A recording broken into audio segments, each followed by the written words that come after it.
The table was set. Two political giants face to face to discuss ending the raging Russia-Ukraine war. It was a red carpet welcome in Alaska, but also an awkward reality check for Russian President Vladimir Putin. The summit was historic, but Putin made headlines for another reason.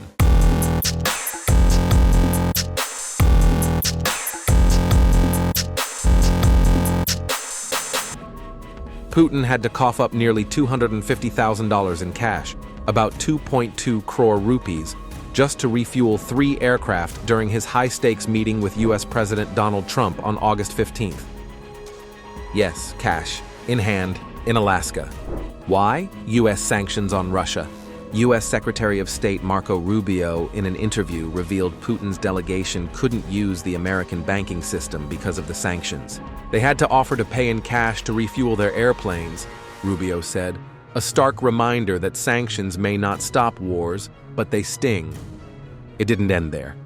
Reports say Russian officials and journalists on the trip couldn't use local SIMs or bank cards either.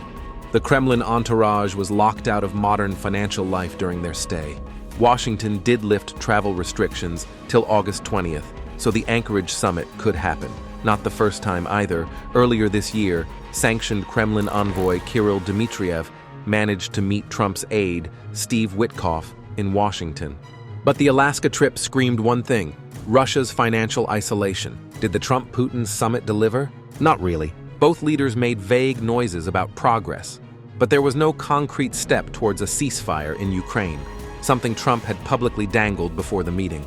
Instead, sanctions, tariffs, and trade disputes dominated the background music. Trump, in an interview, rated the summit 10 out of 10.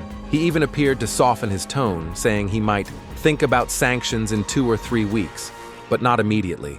Trump has talked tough on Putin, warning him of very severe consequences if a peace deal is not reached, but has still not imposed any immediate sanctions on Russia, despite giving multiple deadlines.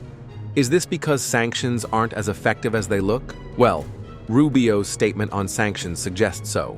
Rubio said sanctions may not instantly change Russia's behavior, but they're still a vital tool. Sanctions take months and sometimes years to bite, Rubio said.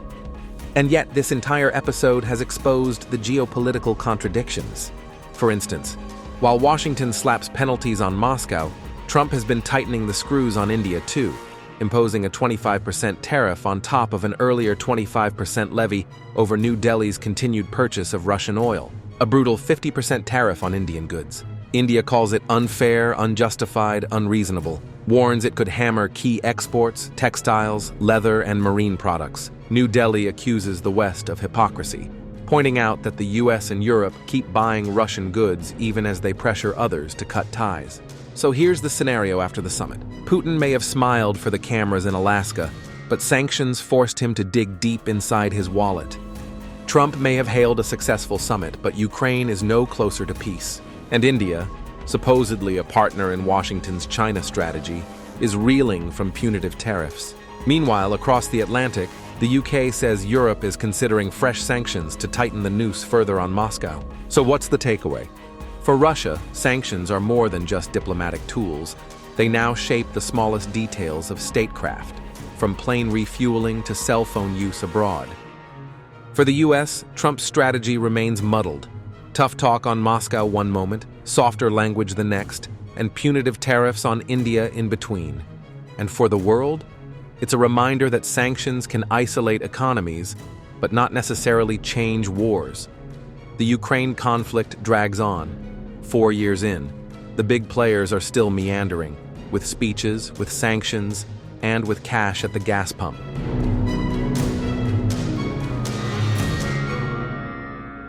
If you like this video, then like, share, and subscribe to Mirror Now.